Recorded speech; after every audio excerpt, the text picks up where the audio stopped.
This episode is brought to you by Baby Audio. Today I talk with Dave Fortman, the producer behind Evanescence, Godsmack, Slipknot, and Simple Plan. We talk about why mixes can sound thin and weak when mixed in the box, discuss plugins, and he shares some great stories I know you'll enjoy. Hey Dave, how's it going? Hi. Welcome to the podcast. Thank you so much for doing this.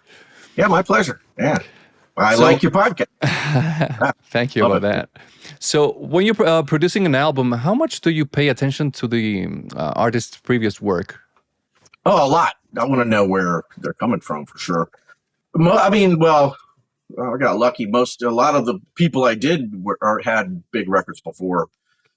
And you want to definitely look at the history of, especially the songs. Like if they got a bunch of singles that have been done really well for the band, then you want to make sure, whatever the new material they have is up to par, or is it something you got to nudge them to write more, or do we need bridges written or sections, or is suddenly, the singer bumped his head and the lyrics are weird compared to, these great metaphors that were written in the past records, So absolutely. Yeah, for sure. Yeah. Mm-hmm. I think it's.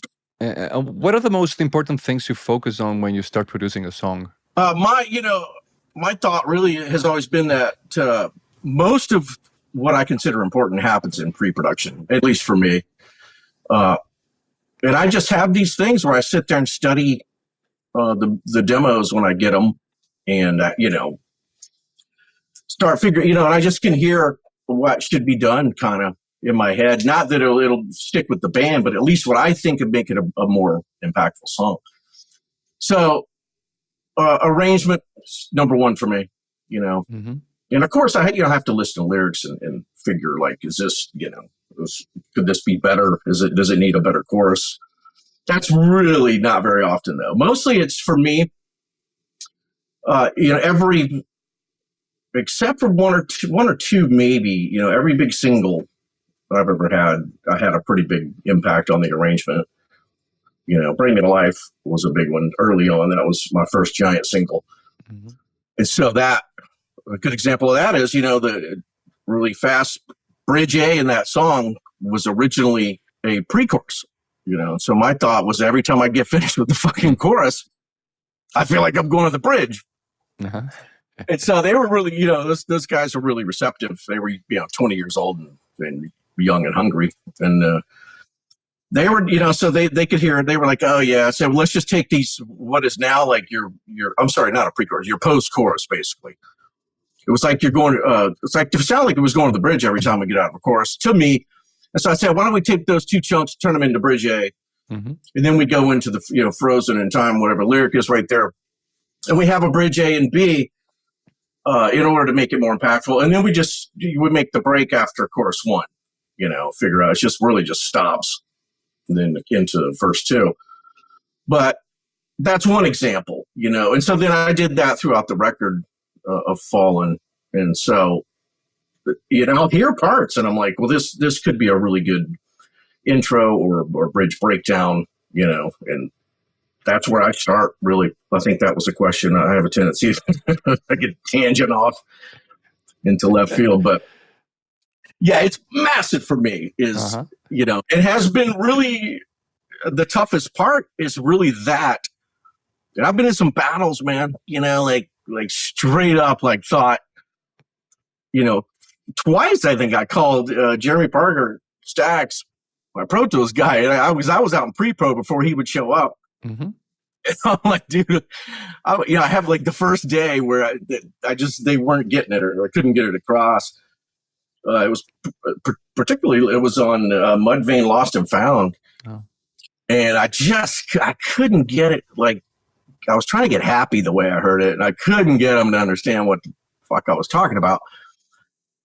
And so the vibe leaving that pre-pro, we were in San Francisco up there, and I felt like, oh my God, this is it. I'm finally going to get fired off a job just because I'm trying to manipulate songs too much from artists that have been around and have hit albums.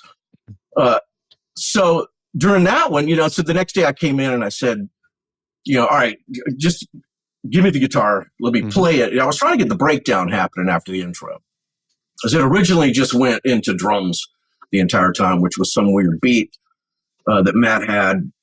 And so finally, when I played it and I had Chad sing over what I was playing on the guitar, Greg could hear it. He's the writer of the music. And then I had Chad sing. And then so Matt then got it. He's like, oh, and I said, yeah. And they come in with a more simple beat so people can get a grip on what's going on before we get into, what is really typical Mudvayne is the off timing kind of stuff. I think Matt's, does like 3/4 signature underneath a 4/4, which is cool as all hell, but it was 30, I think, 32 bars of it or something early on. So I was just trying to this is such a beautiful piece of music. I'm like, can't we just give everybody a chunk of that first? Just hear it with the guitar and what he's singing, and then break into something more simple. Then the back half, we can go into math rock or whatever. And so that was hard. And then it got even, what was it? It got even worse, man. We had done, I think the song's Fucking Determined, right? I believe so, right? And I had this idea, I wanted to have this big Tom breakdown, all this stuff. And so this is before me and Matt were destined to be bros forever. I love him to death. But he was so mad because I was trying to change that part. And I believe he just was losing it. And he was just like, no producer's ever trying to change my drum bars that much. And Greg had to calm him down and be like, dude, I wrote the song. But tear him out. And so what we did is we had, it was a John Eaton, one of their guys they were recording all the pre-pro stuff. And so just had him run it real quick with that idea. And when they could hear it back, he was like, oh, shit, okay, that's amazing. And I think it was that day 2 or 3, first day was a wash, right? Day 3, they were like, all right, what else you got? It started to make a lot more sense. So easiest pre-pro ever, believe it or not, was Evanescence. Cool. On Fallen. I mean, that just somehow everything clicked. That was a really oddly easy record to make, And there's so much stuff, and there's so many things we did to it as just a team. It was not even a band; it was just the 3 kids. I call them kids because they were 20 at the time. I was like 5 or whatever. They were 15 years younger than me, and that they were really they at home. And back in Arkansas, I believe they had a band they played out with, but there was only 3 of them that were actually to the record deal and came out. So it was just a really smooth experience, especially that pre-pro session. They were really receptive and liked the things that I had for changes, I don't know if you know that record, but yeah, we, another great part, I think it's the pinnacle of the record for me, is during Imaginary, that song in the middle of the record. Well, there, the breakdown in that was originally an intro from their demo they sent me, and when I got to pre-pro, they had taken that completely out of the song. So I made them dig it back out. But Pro Tools, and I said, "Look, let's try this idea where this would be your bridge breakdown," and it creates such a moment. I mean, even Victor Murgatroyd that came in, he was A&R on that, heard that, and he was like, "Oh," he's like, "God, man, okay." So I pride myself in those moments, though. Those have been huge for me. A lot of times, Bring Me to Life definitely is a way better arrangement. And then once that framework's done, in pre-pro, then it's time to meticulously go over what is going to make this better performance-wise. That's a lot of vocals, a lot of what overdubs, how's it going to work out, and those dudes, man, Evanescence, those kids were they were on it. They didn't really need like overdub wise. They had a lot of stuff, and we were lucky enough at the time to get Dave Campbell on strings, man. So you can't really. Josh Fries recorded the drums, right? Yeah, Josh did the drums for us. Yeah. Do you remember any details about the recording? I don't know, the studio, microphones. Yeah. We went to. We were at Ocean Way Burbank. Started there because initially it was get Bring Me to Life done because we had it was going to be in Daredevil, the movie soundtrack. So we were all like, oh my God, we thought we'd finally, all of us were like, oh man, we're going to be in a movie. The last thing literally anybody thought was it was going to do what it did. Sorry if I keep pushing my glasses up, but these are the only ones I can see out of, and they don't really. I think I sat on them at one point. The fuckers fall off my face. But yeah, so that we started out in Ocean Way Burbank, and we cut that. And I had already worked. I mean, I knew Josh. I met him when I don't know. He was probably only 17 or 18 years old. I met him in Infectious Groove rehearsal one time. I was with Ugly Kid Joe. So we were rehearsing like the next one over. And I heard him jamming there. I went in there and hung out. We kept in touch. And then he did 12 Stones for Jay Baumgartner when I went to co-produce with Jay.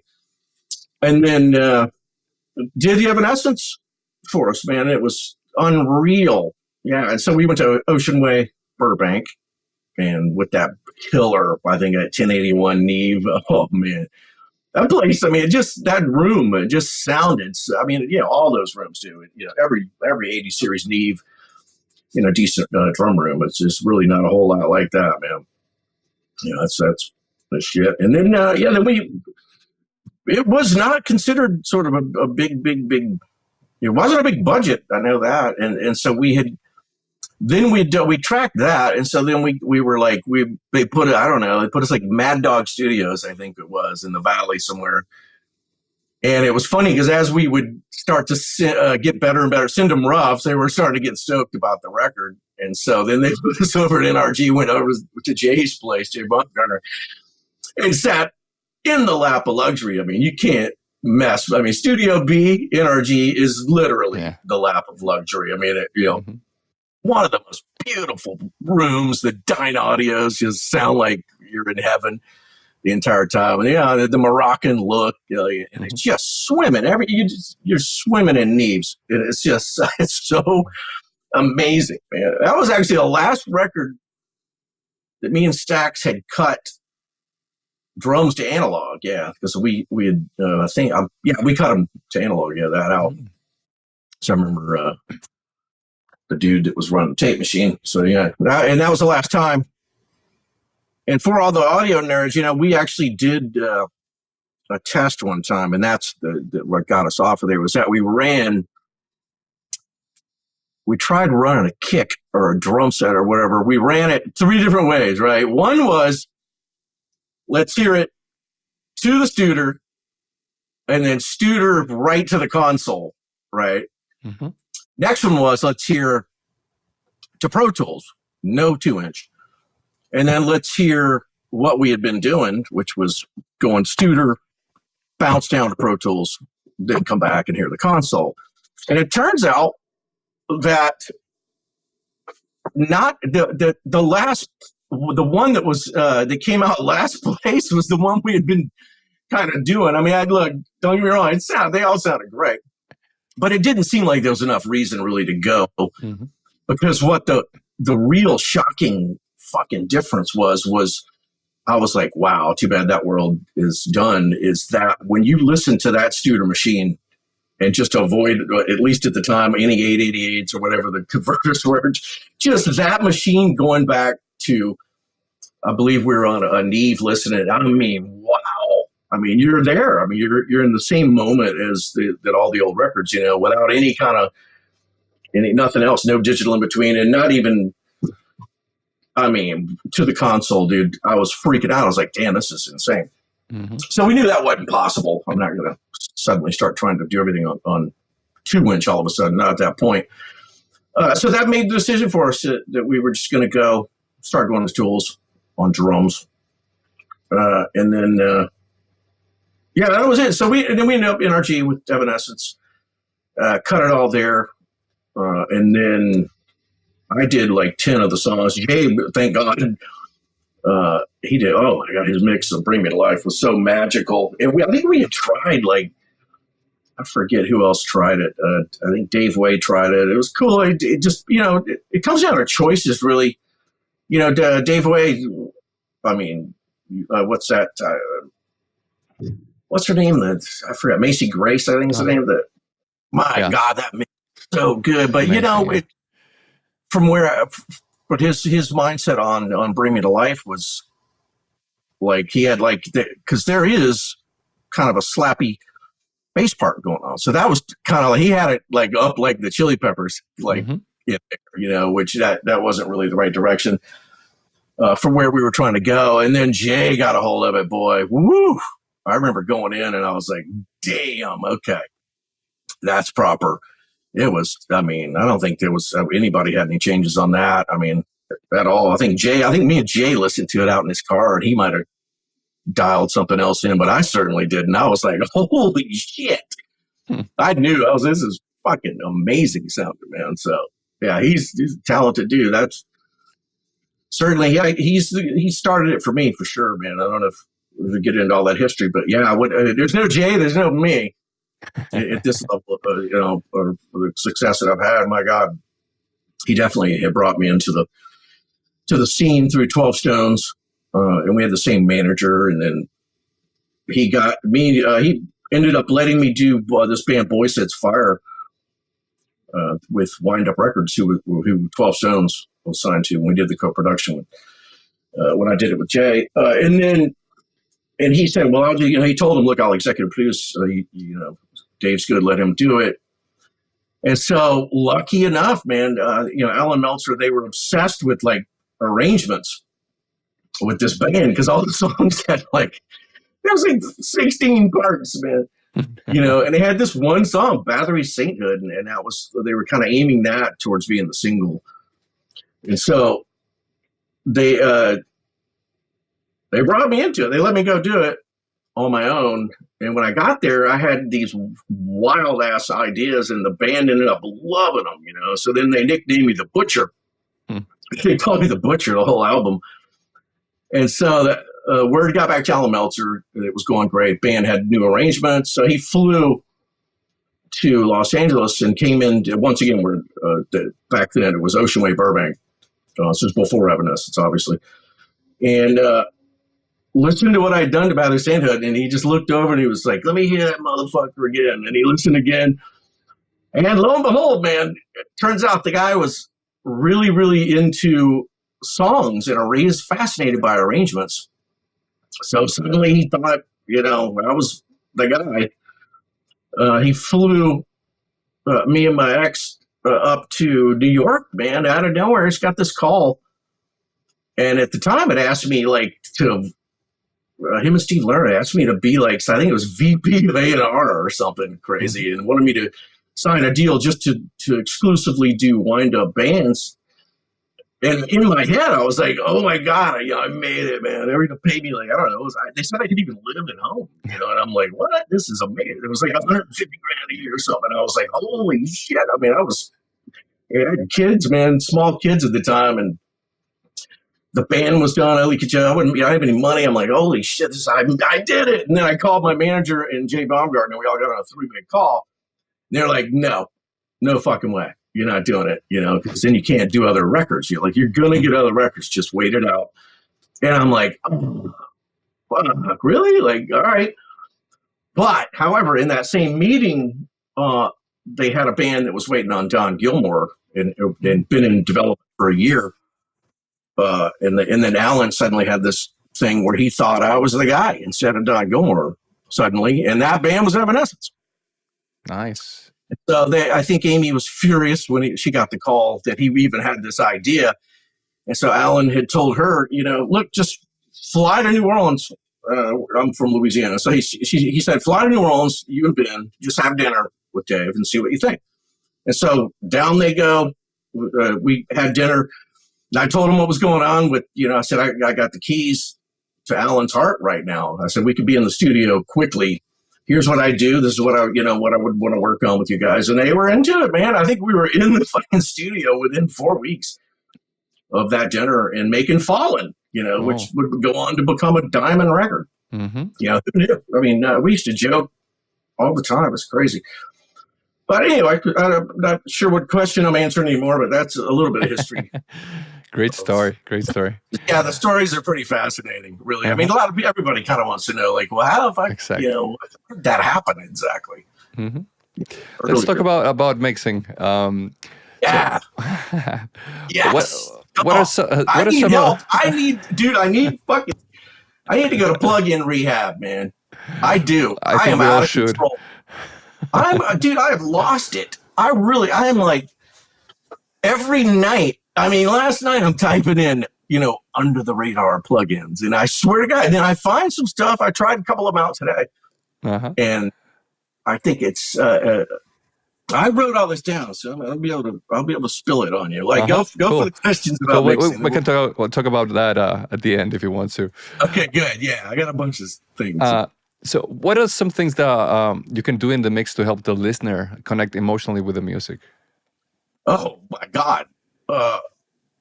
Starts with a great song. That is number one, obviously. But when you get into mix, man, I'm the kind of mixer, especially if it's unattended.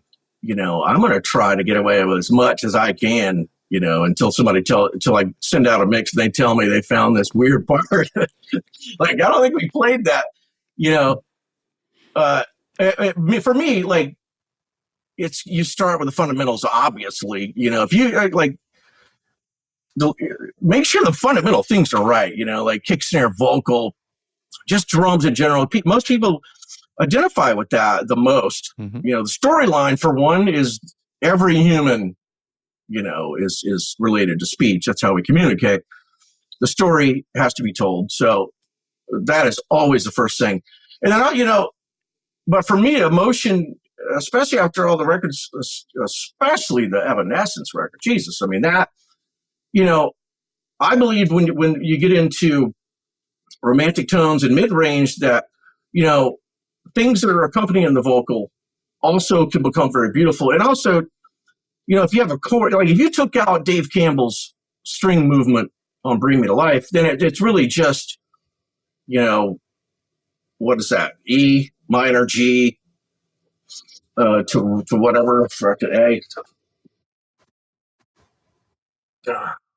D, and then E. Yeah, it's E minor, G, D, E, Mm-hmm. and so, and then suddenly you put Campbell in there, I got Amy sitting on the floor in Seattle cutting those strings, crying because it is that emotional, that different. Like, because you go listen to what's happening against the chord, those things are how I consider a song to jump from like, this is really amazing to tear jerking kind of thing, like where you're just like, whoa, the chill bump moment. At least what I use those tricks. I'll go pad people's big guitar chorus, with strings that you can't really notice, but if you take them out, the size goes away. I'll do a lot of that, and then I'll just go directly doing overdubs that are counter melodies if it needs it. I'm going to try whatever. And this finger is responsible. I have a keyboard sitting right here, this MX88. Mm-hmm. If you're not here, look out, because if there's if you're riding a crash like this and that shit is not played correctly, I'm fucking playing it. And I'm gonna stick it in there. I'll line them up, whatever. I just don't, I'll do whatever it takes to make. I did it with a fucking open hi-hat one time because I'll just listen and see, well, what's going to make this sound like I can actually hear the quarter note of the beat or eighth note or whatever they're doing on it. Because that's stuff that you could fix real fast, and you should, I think, instead of just letting it just wash like a noise gun. All kind of stuff. And another one for me, for listeners, is adding elements of rhythm that weren't there before. I just did this thing where there was like a break, a tom break, but I went and put dotted eighths on the snare and then just EQ'd them different. So it was like against the toms. Suddenly it sounds like there's all kind of shit going on. I'll try some of that periodically to see. And then I'm always going in and either doing, instead of sometimes like a tambourine can get, it's in most of my stuff, honestly. I'll start throwing tambourine on people's shit. But another one is, if somebody saw these, they'd be like, what are you out of your mind? No. I'll go and do my own, on the keyboard, you have two snares. You can get it to sound like you're rolling on a real snare. I'm going to do snare ghost notes behind shit, in a verse, if it's like, and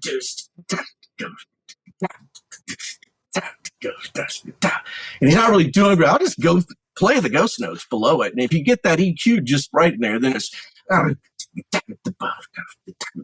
it starts sounding like that. As well as, good example is Call Me When You're Sober, Evanescence on that mix I did. There are, like the original drum part, it's just dun, da, dun, dun, da. But then I got I'll throw another dark kick in there to where it's all, which is the kick with the pedal sound on it is doing the upbeat. And so I go put a low one that's filtered out. So it goes, and that is huge. It makes it, and I was like, damn it, of course I used to fuck around doing loops for stuff I would write just to help me, when I would write for Ugly Kid, I would do loops as funky as I can get them, because then it makes me feel like that's what kind of riff I want to write, something really groovy. But that shit works, man, in songs, and as long as nobody's mad about it, because usually they just feel it, I just did it. I did an entire breakdown where I can't even say this. I was just say it. I guess I figure out. But the whole fucking breakdown is this real militant thing, and then it's I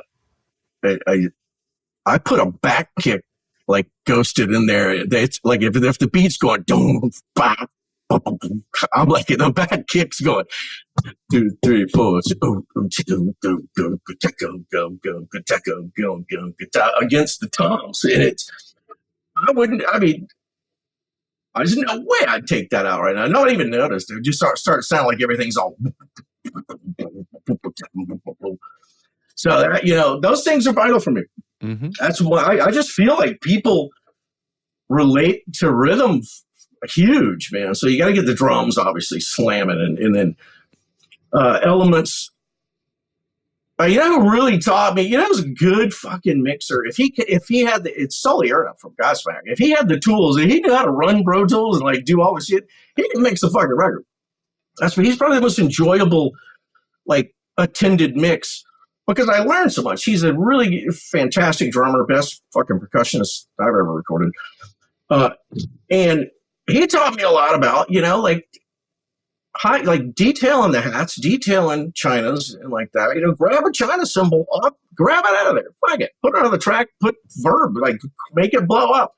Mm-hmm. And I had gotten all, I used to like get it to where you hear everything right, but I never really like looked at it like I'm gonna go detail it to where these moments will have real intricate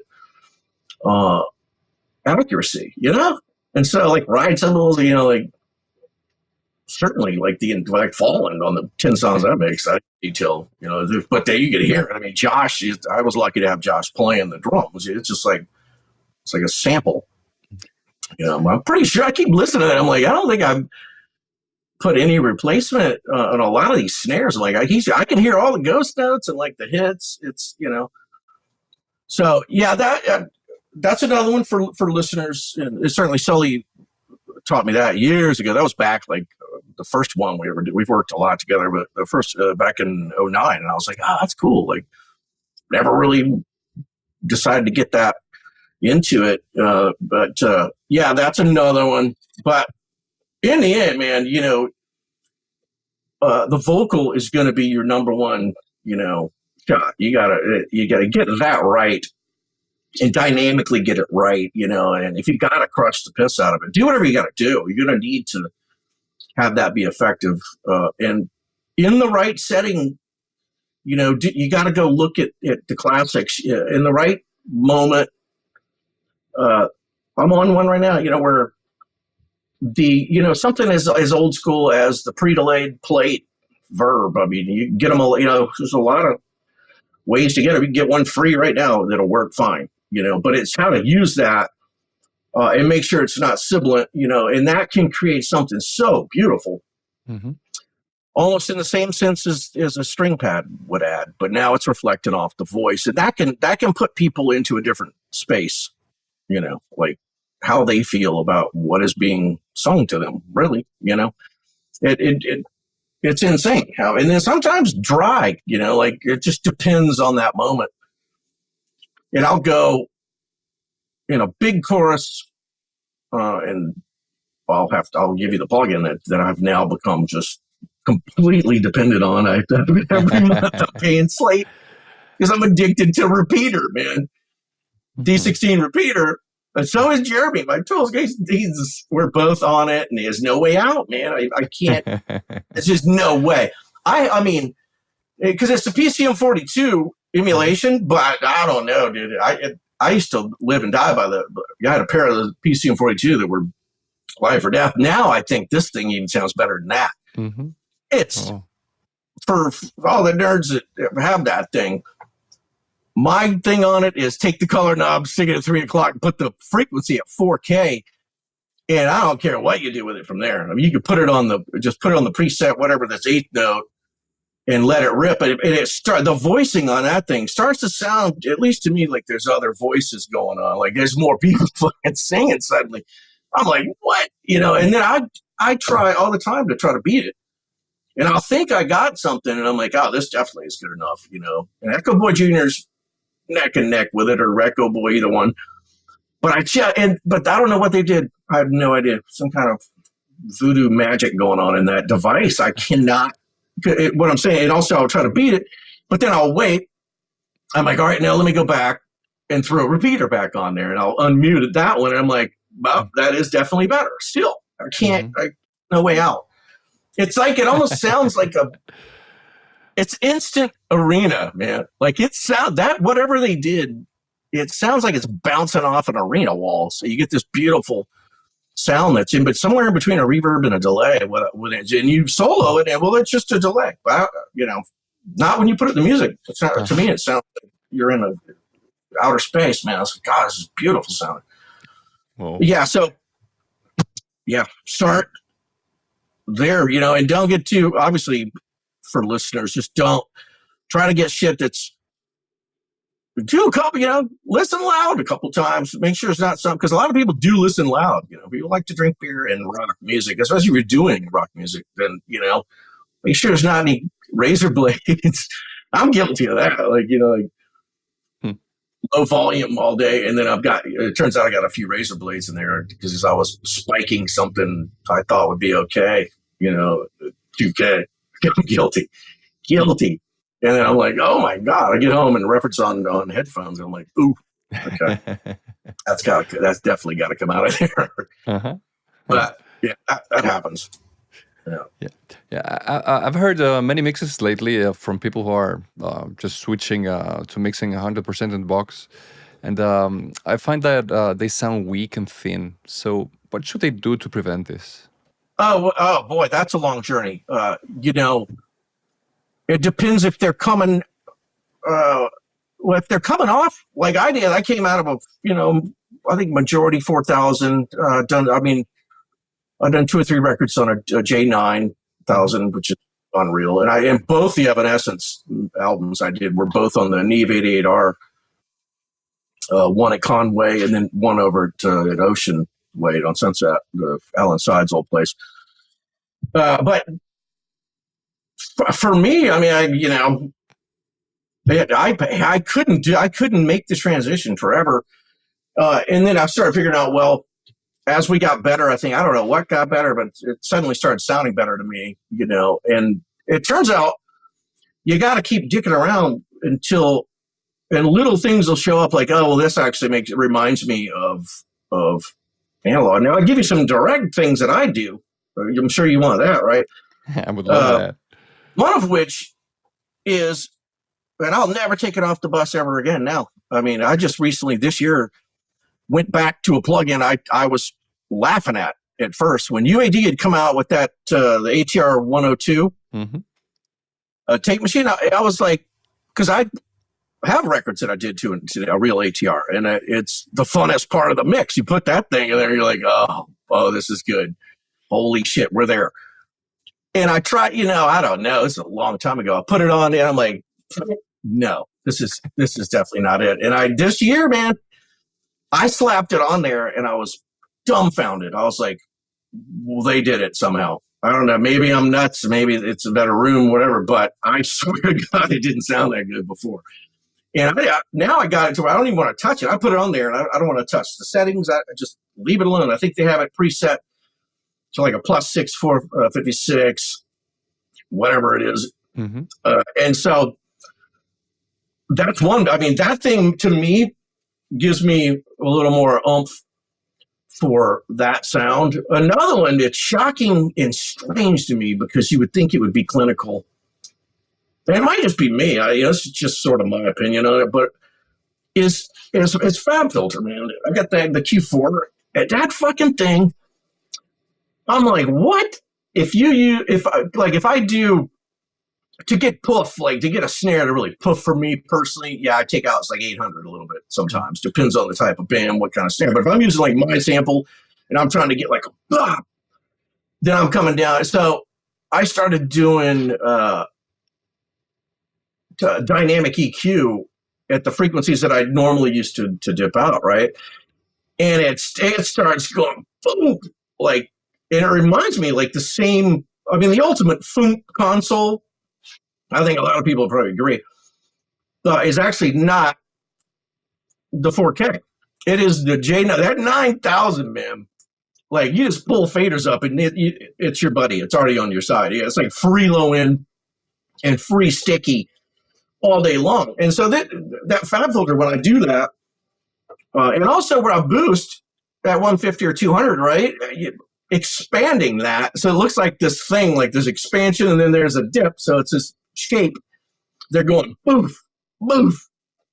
That fucking thing reminds me of what it sounded like on a console. That's one of them, And of course, I mean, you'd be nuts not to. I mean, I'm hybrid still. I haven't broken out of hybrid. I'm still, like, I fell into the warm audio 2-bus based on any kind of bus compressor I'm trying out. I'm gonna whack a snare drum with it first and see if it does what I like. What I like snares to sound like as far as a compressor, because that's essentially sticky. If it has that, then that means when you give a 1 or 2 dB in a mix, or in my case probably 4 or 5, and you're going to get the same stickiness, but then across the board.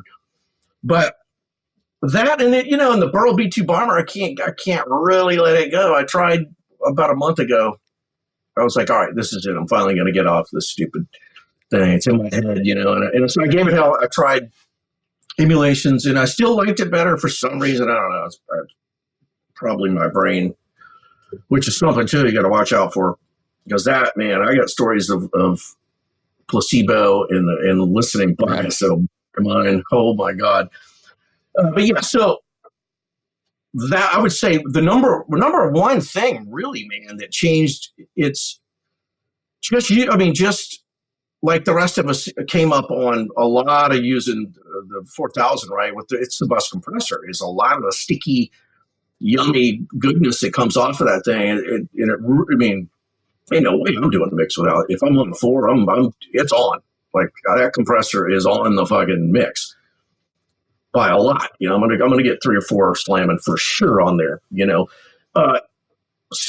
There's no way I'd be doing a section of any sort without at least the Waves 4K, which I think sounds great. Any of them really. You get UAD one, whatever. I just have that going on my bus. I mean, I have a probably illegal, but I don't think anybody wants to know what's on my fucking Pro Tools bus. I got so much crap on there, but I feel like I need it all, man. I have to have it on there. But yeah, I can't imagine trying to like be all the way in the box, right? You don't have that thing on there. I don't know. Maybe other people probably use whatever. All of them are probably really great, but bus compression, I think, is a must. That anything that's going to give you oomph, and then no matter what, look, it's not tools making it thin. It's not that at all. It's your room, probably. You need some treatment, man. Something that's going to help out you hearing better, or whatever. Yeah, or I have phones that I fell in love with. I'm mostly headphone now because everybody's on headphones. Why not mix on them? It's my dream come true. Finally, the world finally listens to headphones more than their car.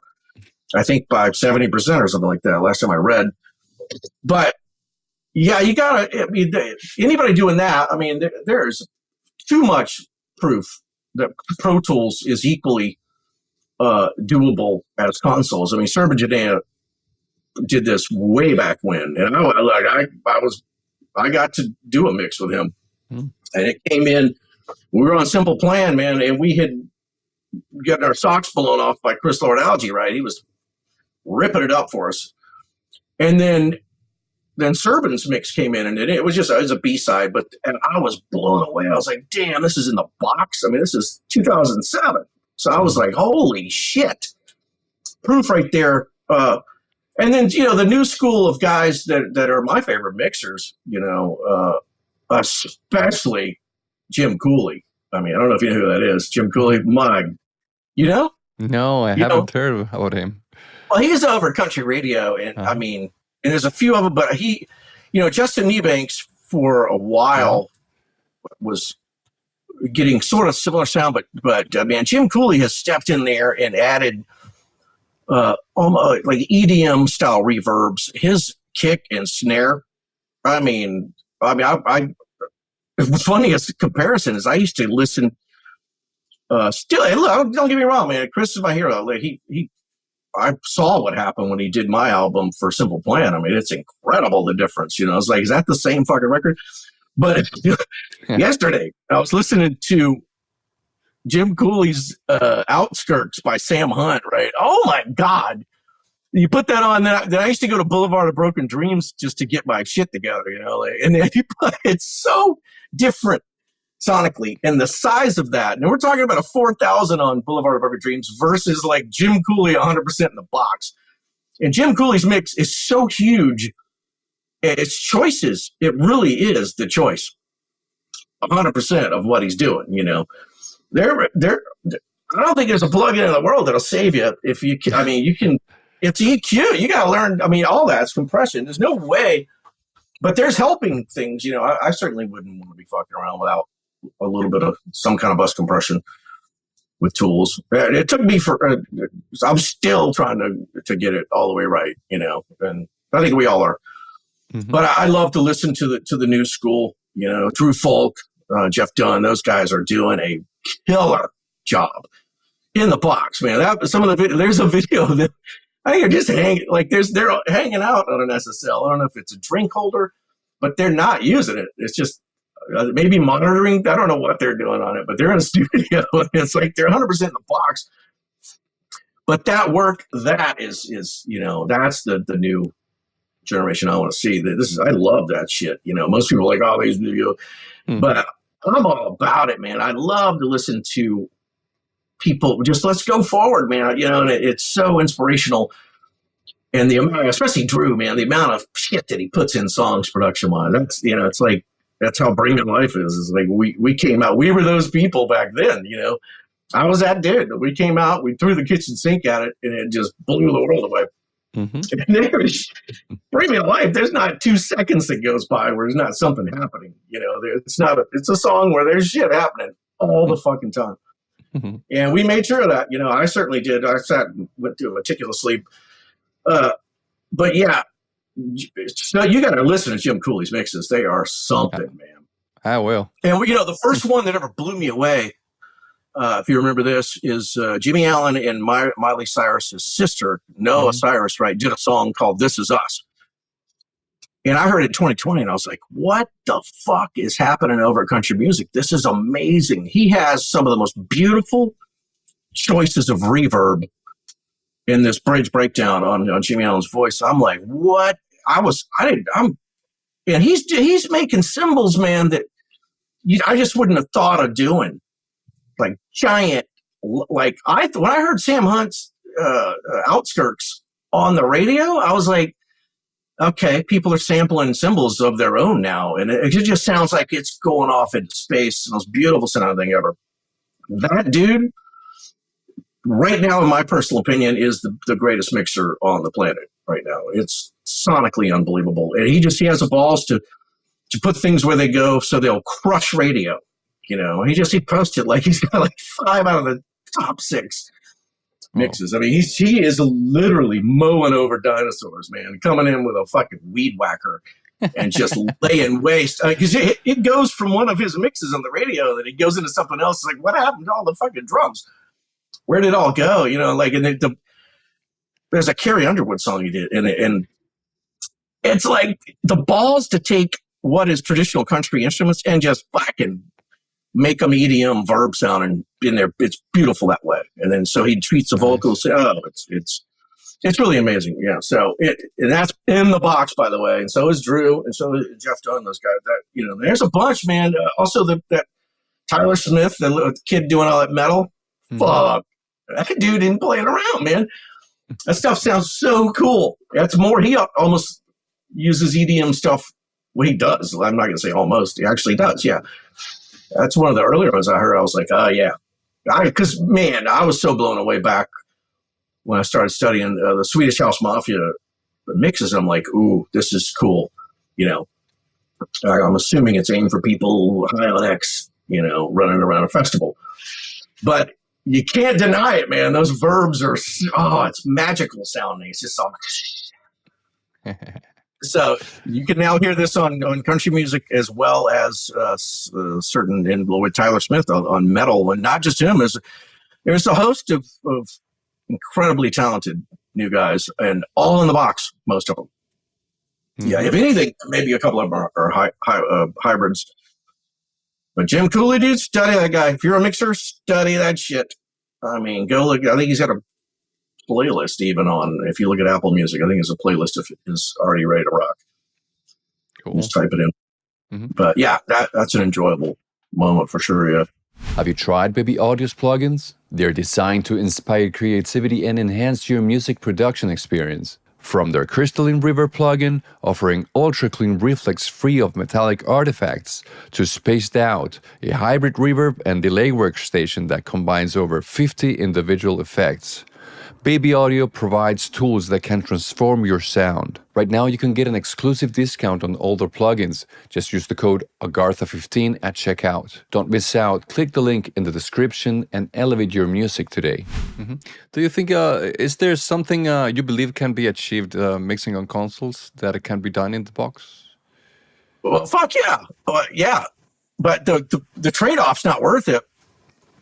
Like I was saying, man, you know, you could, like I've done it where we tracked box with preamps, and then we're just listening back through the box, you know, and I'm, you know, like EQ, I'm trying to make shit sound good because it's a session, you know, I'm not going to like just leave it all bare bones. I'm going to try to make it sound great.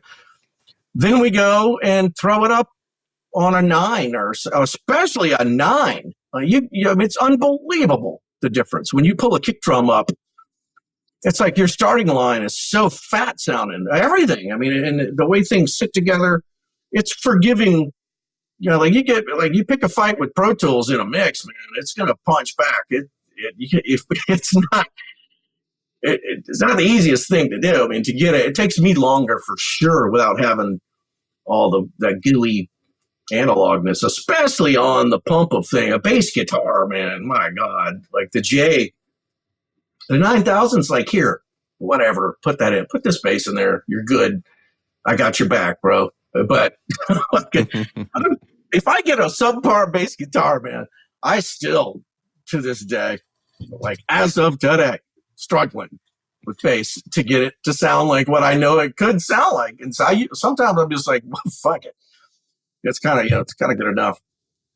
But the magician himself, you know, Chris Sordalgi has a good way to look at it. Like for a Simple Plan, that was such an incredible thing. I mean, I learned a lot from him on that session. But one was that I just looked at, right? Like we went through all this shit like everybody does, right? We all just fucking went around the cone looking for the magic spot, man. And like, we had like bass amp, bass DI, all this stuff, like 3 different things, right? And so you look on the board, it's Chris's DI.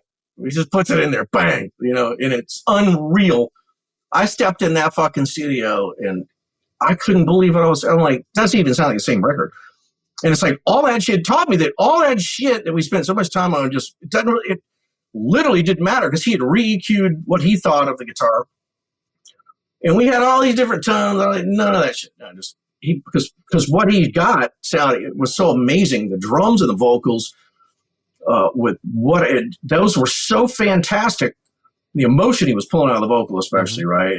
So then he just had it. You couldn't even really. But the last thing you're going to do is start to run around and focusing in circles on that shit. You were so taken away by his ability, and it's his choices. It's not all just technical stuff. He's just choosing what you need to listen to at any given second in the song, and he's got it moving him badass, And I remember, aggressive decisions. I love that. It taught me that for sure. There was a breakdown we had. It was like this swell in, and we couldn't really get it. It was like a backwards piano, backwards cymbal, backwards guitar. We didn't know. I didn't think it was going to work. I figured, he's going to probably mute it. No, he did something we tried. He just was like, yeah, fuck it. Guitar only. And it was this backwards, angry guitar coming in, and it was perfect for that song. And it was just, he probably decided that right on the spot. He's like, oh, yeah, nope. And then, that'll work. Bang. And how he delivered it with the impact of what happens right after the swell, I was like, damn, okay, And he doesn't take him long. I mean, so yeah, that was a fascinating session. It really was, yeah. And I'll tell you another, because you're a mixer, and like there is such thing as too perfect, right? We on that same record, we went in. We had, I think it was like two or three. I think it was two songs. Right? We got Mike Shipley, who is one of the greatest mixers in history. I mean, my God. And so all were thinking, this is going to be like a Photograph from Nickelback, which is a really, really good mix. And so me and the singer and the drummer Chuck went over to his house where he mixed, and we listened, and it was like perfect. You could hear every single thing in the mix, and it was so perfect that it was horrible. And we were all in shock. We were like, oh God, it's too. We were coming from Chris's place where he was doing the other songs, and we were listening to his, just through the roof mix to this perfectly pristine. Like you could hear every ding, ding, ding on every cymbal. It was like, ding, I was like, no, this is, so we went out, listened to the car. We're just like, we got to get out of here, God bless Mike, because it was a good mix technically, but it wasn't what we were looking for. So that it can be too perfect sometimes. Another one was another. I'll tell you my quick stories with the famous mixer guys. Was when we were doing Call Me When You're Sober, and so I was the one who made a big stink about. So this is. We have the funds now. It's the second record for Evanescence. We got the budget. Let's get Andy Wallace, man. I want to do, get him to do, because he's obviously one of my biggest heroes, man. Best floor, best bass, low end of rock. It's the greatest. Well, not on the day for us, because we give him. I ended up getting a mix together just in case, right? And my mix was funny because, oddly enough, at one point we were doing recalls. And I said, well, this one sounds kind of weird and boxy. So rather than listening, I just went to the desk and went across it and just looked at the EQs, and we started separating them from each other by a little bit all the way across, all the way down the fucking board. And then this is, we got a couple of changes, I think, from Greg Wattenberg, a few things, cymbals up here or down here, vocal up here. But I swear to God, and then me and Terry, the guitar player at the time, got in my minivan rental, and we're heading back to Oakwood Apartments, man.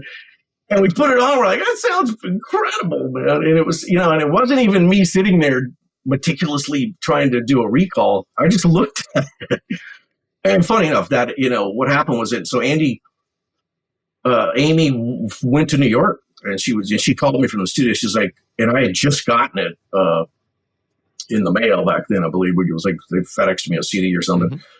And I had just listened to it, and I'm like, oh God. She's like, well, what do I do? And she's like, I don't like it at all. Oh.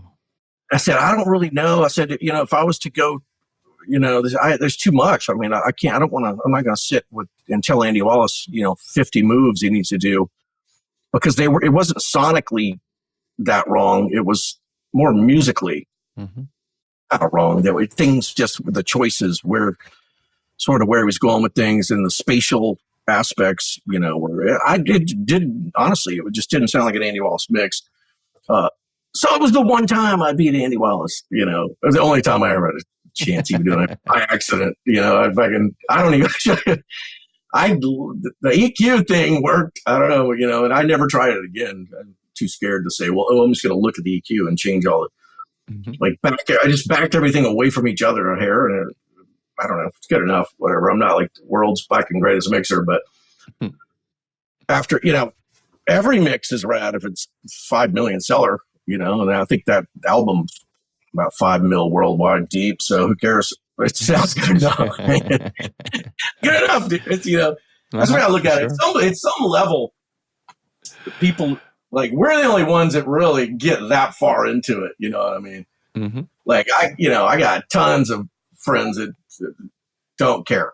They just hear the song. Like, I don't like the song. It could be whatever. It could be Chris's. It could be Jim Cooley's mix. Exactly. They're just like, yeah, I don't like it. It's because it's subjective. Thank God.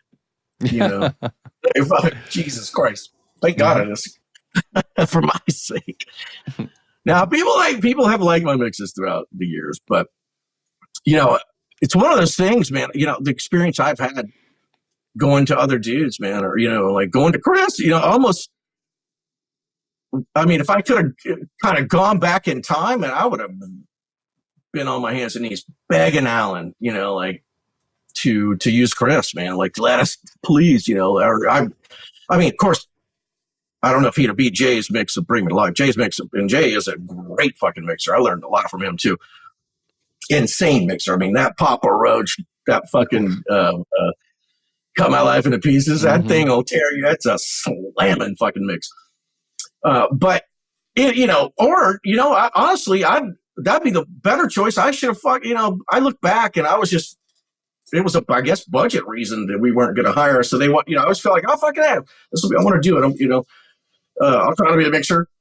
And so in hindsight, as myself now, a heartbeat that Jay should have just mixed the whole fucking record. I mean, really, but I don't know, but they were, it was a budget conscious record due to the fact that no one knew it was going to be big. We had resistance at radio. It's not like radio just jumped on Bring Me to Life out of nowhere. There's people that sent it back. I think we had to put some noise in the front because it needed to be more modern, and people, I don't want an operatic girl and a piano when they would just turn it on.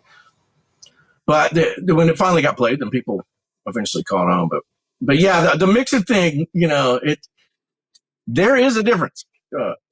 And here's another thing. When we did Simple Plan with Chris, I had not only his mixes before mastering, right? I also had the session, and I also had a 4000 at the time back in Louisiana, and I had I had the compressors, I had a lot of what he used, and so I had a chance. And it was educational, man, to go back, throw them up, and try to get an ear on sort of what was happening, to what, like, could I even get anywhere near. And so then there was a B-side I ended up trying mixed, and nowhere near the actual album. I'll admit it, not even fucking close, dude. And I was the vocal. I could, I tried to get it like gritty, like Chris had it. But he, it's a lot of the times, and you got to watch out for that when you're mixing it. It's in relation. Like, you could all day long trying to make it as gritty as somebody else's vocal, but it's actually not that part. What's making that sound gritty is the things that are around it or allowing it to, that's a general rule across the board. But yeah, I'm rambling again. So give me another question. What do you got? No, it's interesting. It rambles about real pro mixers. Great stories. Yeah. I have a couple of questions about that the audience made. Okay. So Okay. So the first one is how did you get that Slipknot guitar sound? Oh, that's so funny. Before I tell you, I got, I fucking met Max Martin one time, man. You know Max Oh, Martin, the yeah. fucking songwriter, the biggest songwriter in the history of music, Mm-hmm. of pop music. I had gone to try to get the Bullet for My Valentine gig, and they flew me out to Sweden. So we were in Stockholm, and at the show that night, I went to go see him play and hang out. I'm sitting backstage, and I look up, and I'm like, oh, what the fuck is Max Martin sitting there? And he's hanging out. It turns out he's friends with a band, and him and his guy, Shellbach, that writes with him or whatever they do. First of all, they thought I was Swedish, right? Because I have some Norway in me, German. So I look, I fit right in up there. Well, and so I said something, and they're like, "Oh, man, you're American," And I told them I was, and like, "Oh shit, wait, you did?" Like they knew, Shellbach knew that I was the guy that did the Slipknot record, and that was the first fucking question out of his mouth is, "How did you get the guitar tones, man?" And oddly enough, I pulled up Psychosocial yesterday just to kind of go back through it in case you had any questions about it, just to see what was going on. And one of the things about it is that those things, it's just, they're committed. There's two fucking tracks, Jim and Mick, left and right. That's it. And so we took, it was the same process I always use. 2 heads per guy, different heads, right? I don't know what they were anymore. I don't know. Mesa and something, Rivera for Jim, maybe. I'm probably way off of that, but whatever. Two heavy heads, right? Each one of those heads is going to go out to a cab, and I put a divider in between. And then the most important thing for me, man, is just I'm a 57 421 guy, right? But I like them neck and neck because I just feel like when 2 mics are on speakers a foot across, I don't know, maybe it's in my head, but I feel like they start to sound funny to me, at least. So I just feel like it's more solid. But it was that, and we just ran them into, it was Neve Prees, Of course, that was a big budget record, so I made them rent me an ocean worth of Neves. And so that's about it. Yeah, and in the EQ, obviously we noodled a little bit with EQ. But it was one of those moments, it doesn't always come up that easy. It was just one of those moments where you had really good amps, really good cabs. I mean, it sounded good on their end of the deal. And then so I just did what I did. And, I remember Jim, I heard him in the kitchen saying, "I don't understand how we can, how it took us 3 weeks, all the time to get guitar tones. We just got them in 3.5 hours." And so I contribute that to a little bit of just sheer fucking luck, like it just happened that whatever amp they were using at the time matched my technique of miking it and what I decided to do EQ wise on a Neve Prairie. And boy, does it sound good. I listened to the raw track yesterday. I was like, oh, yeah, okay. Sounds amazing. Right. Sounds killer. Yeah. So, and of course, look, the Colin Richardson, the mixer on that record, obviously put his own spin. They're not identical to my tracking for sure. He's got EQ going on, makes them angry. Another good mixer story that, partially the EQ he's got is because I had to make a phone call, man. At the time, I was burnt, man. I was like, it was a tough record to make. It was a lot of characters, and some of which weren't really feeling my decision not to entertain their songwriting on the other side. I was dealing with the core songwriters myself. So I don't know if you heard all those stories, but no need to get into it. But so me and Joey were the really only two. To those guys' credit, they only Joey ever listened to the mixes. They're so confident and so rad and amazing that they know they're great. They don't care. They don't care if it's whatever. I tried to play it for everybody. They're just like, yeah, cool. They don't really care. So me and Joey were like the stewards of the mix, right? And so the first one that came in from Colin was the normal style metal, right? And so there was the typical, all the normal stuff, all the vocal EQs were higher up. It's 8 to 12. And Joey's like, "Oh, this isn't us, man. This is not what this band sounds like. You got to mix it, man. You got to stay and mix it." I'm like, Well, I already had this thing planned to go to like Barbados. I was just going to take time off. And I'm like, oh, wait, what? And so I just called Colin. I told him, I said, dude, look, this is what's going to happen right here. I'm not staying here. I said, Joey's trying to, whatever.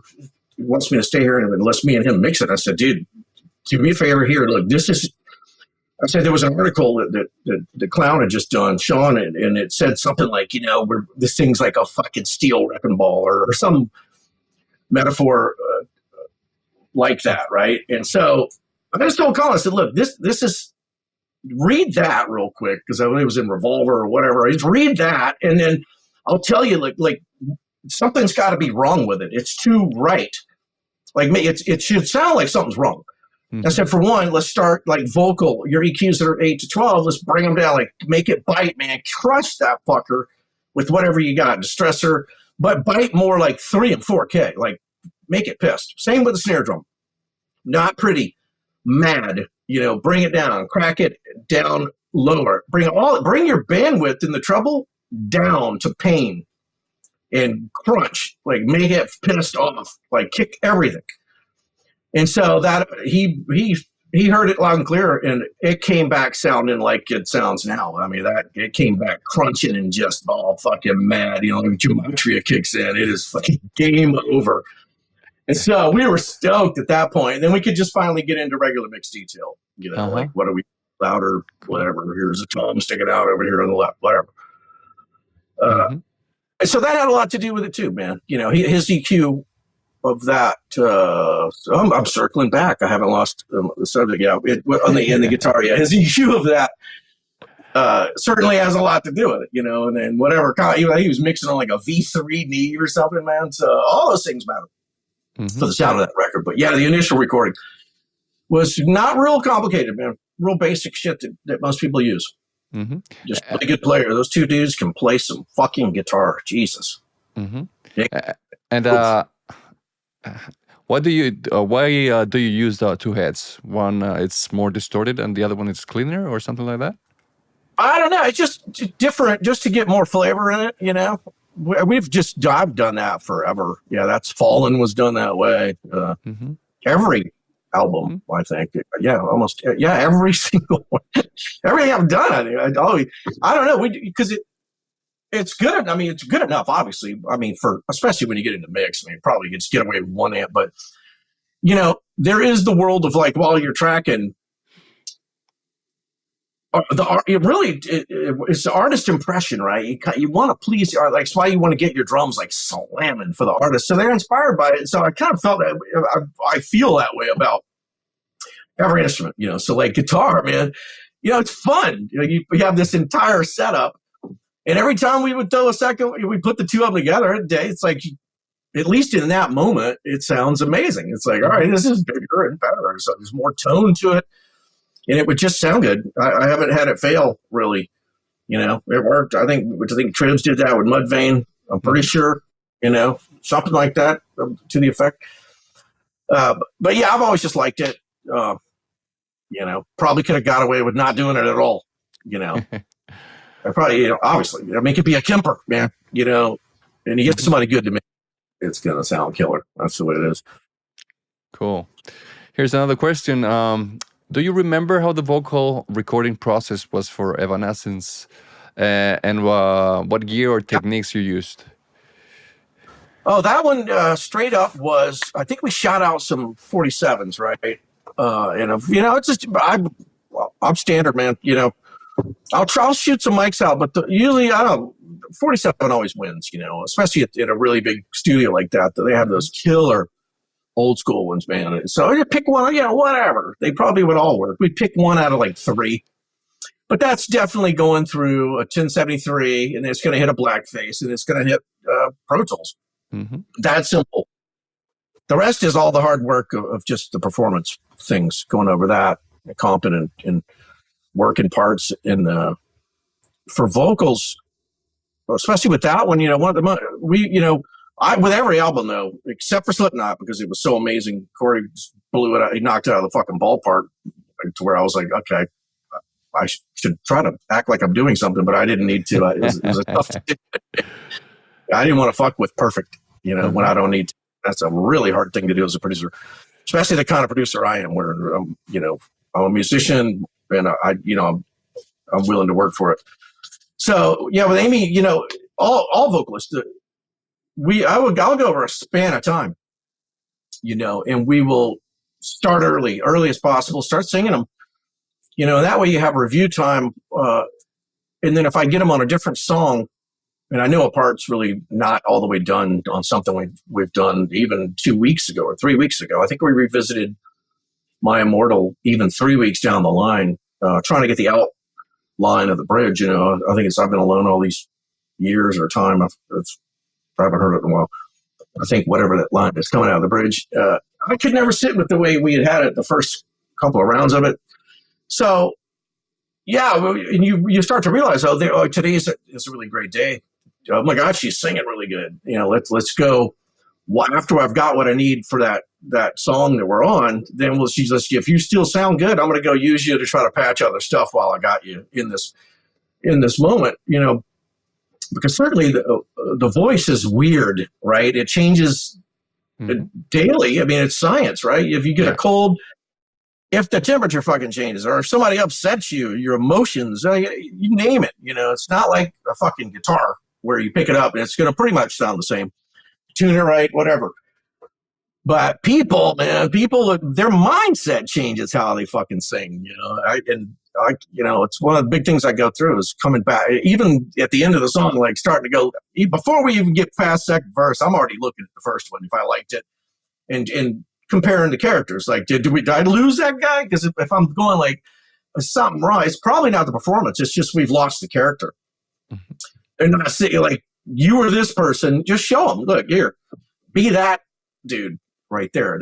We started there. Usually most singers are just like, oh yeah, okay, that's I got it. Yeah, this is a different thing. It's all headspace, really. But for the technical side, yeah, that was about it, man. And there's not a lot going on. I mean, just double places and a lot of Amy writes these beautiful background counter melodies and all these things. So there's a lot of that going on. But it's pretty bone dry, man.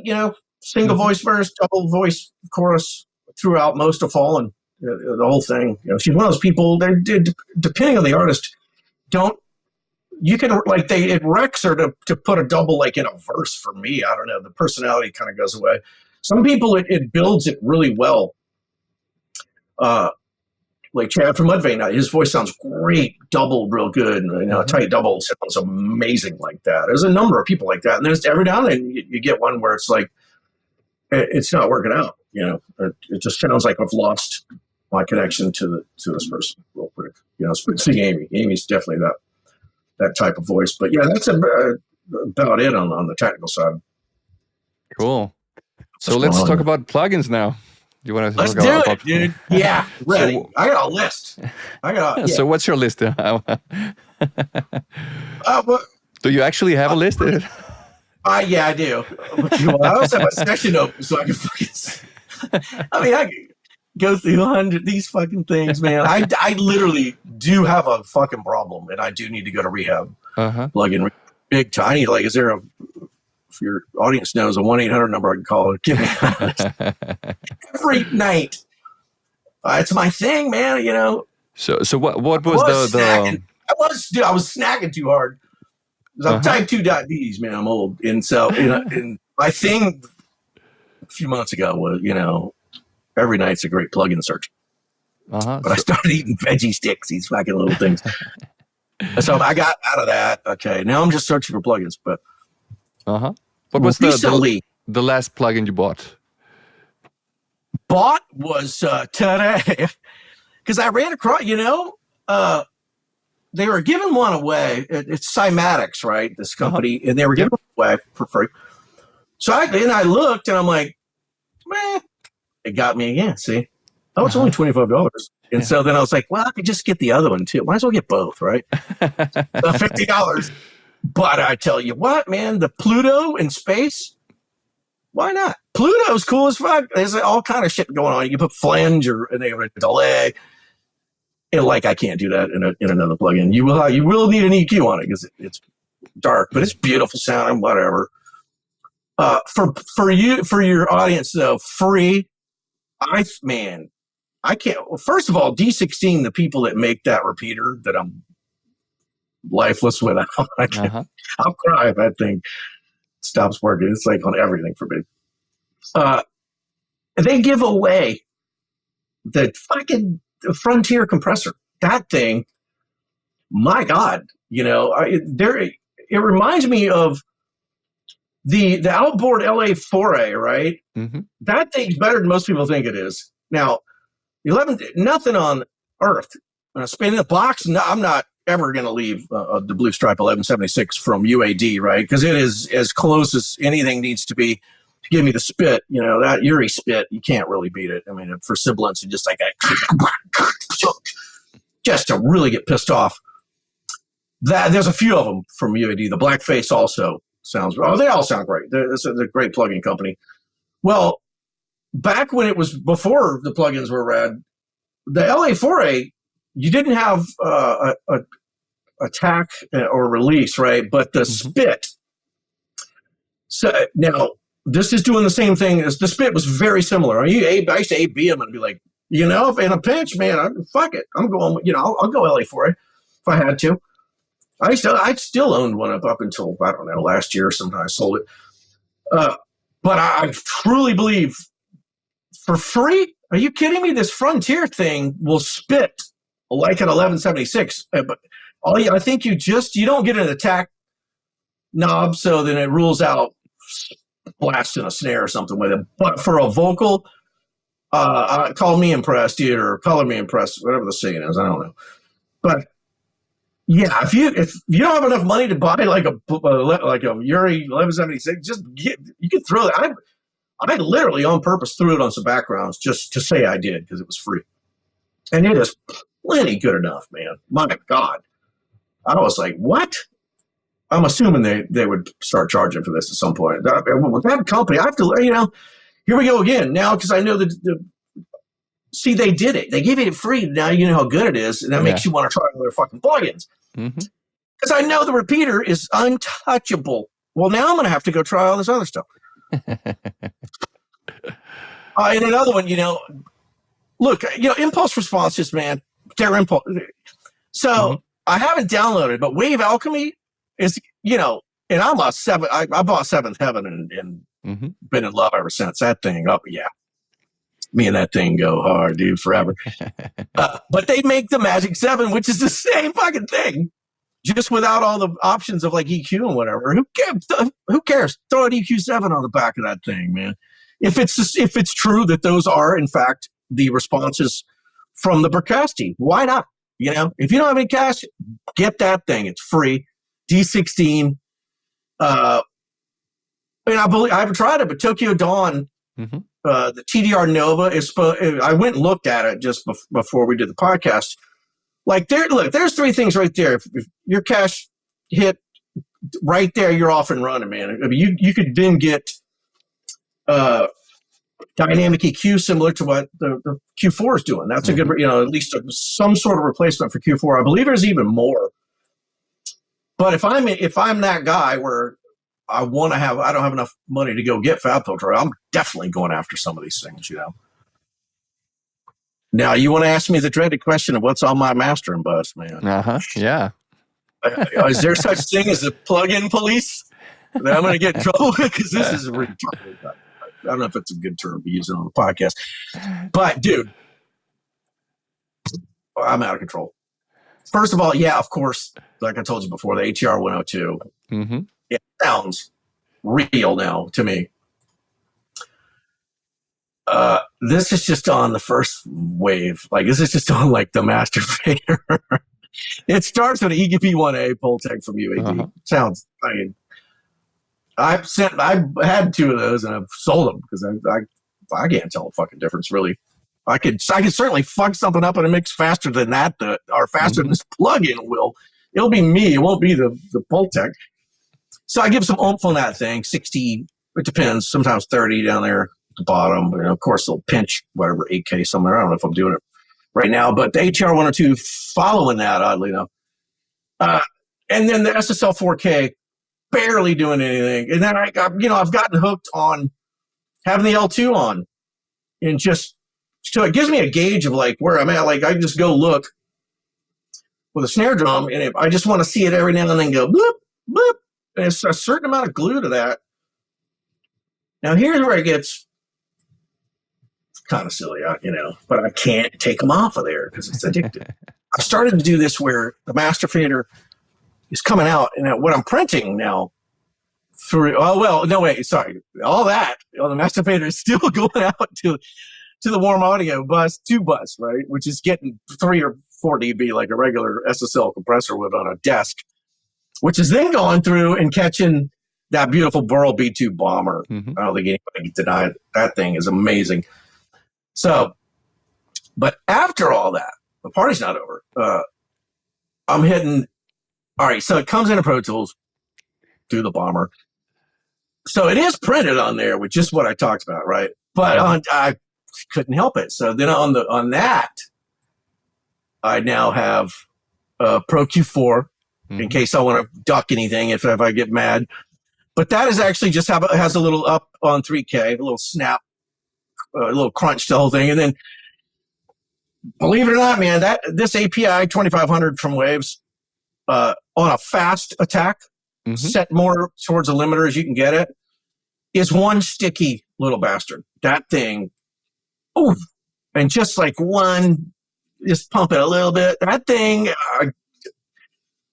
Then the newest one, and thank God I found this one over on Slate. I got my things included. I got the SSL package now, right? Which they all sound great. But the SSL multi-bus, man, what with the filter choices that are already there, it's only 3 bands, right? Uh-huh. So I'm hitting that thing, I don't know, it's like 160 down or something like that. And, just like I would hit a snare, and then you can turn the makeup gains where it's at, and you can turn that up and still get the low end back where it was as it's pulling the kick and all that. And it punches hard, and it seems to get the kick and the bass guitar really good, like in a good spot for me. And then the middle, ooh, oh my God, the mids on that thing, he's smacking like 2 dBs. It's crazy. It's just crazy.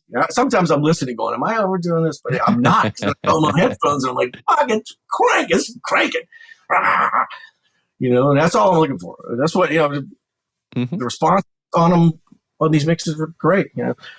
I am right now doing the most enjoyable thing ever. And I'm mixing my brothers, man. And we're doing new music in Ugly Good Joe. I just finished the longest mixing I've ever done, which was the Godsmack Live. So this is a chance to really have some fun and do whatever. Really get wild. That's hence the crazy bus chain, but boy, does it sound great.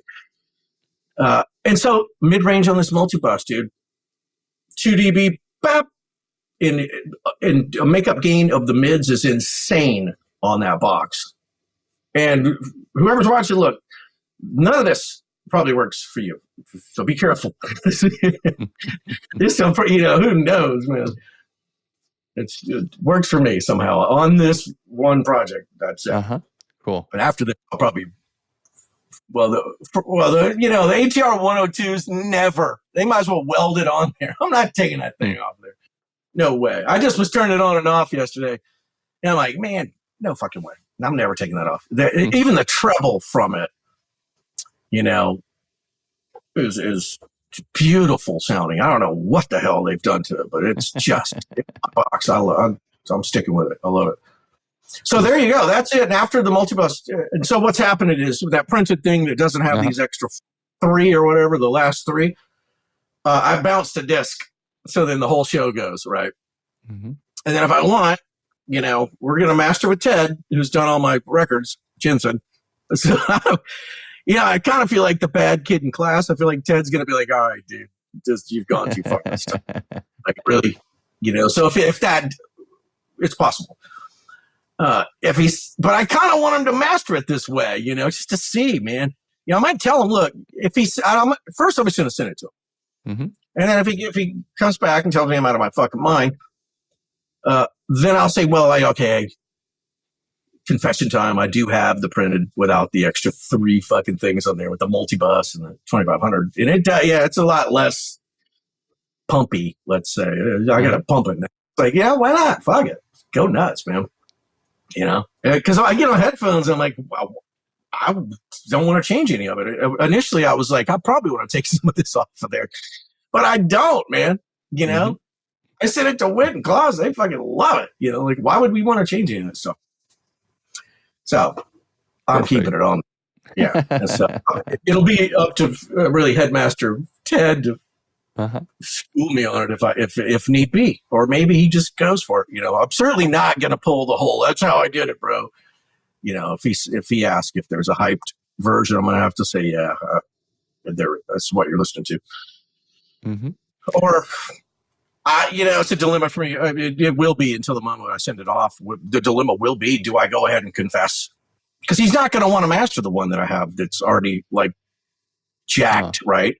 Because he'll want the one that's untouched. So is the psychology better for me just to go for it? You know, and just make him deal with it? Because Ted can deal with some shit, man. I mean, he for sure gets shit down and so great and so loud. It's crazy. I don't know how the fuck he does it. But he's done so well over the years. So the question becomes, do I tell him myself by sending them both?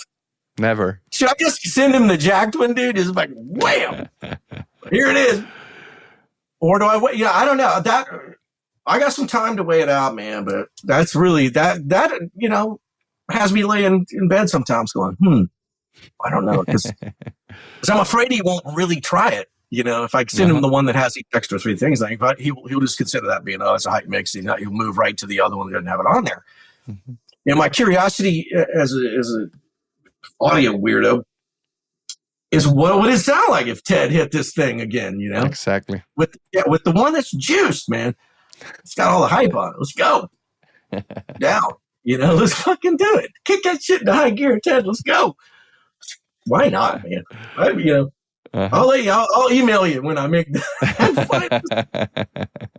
Cool. Dave, thank you so much for sharing all your stories and all your knowledge with us. I had a great time. Yeah. Thanks for going through plugins since I'm such a freak and an addict over them. Yeah. But all right, Jose, have a good one, brother.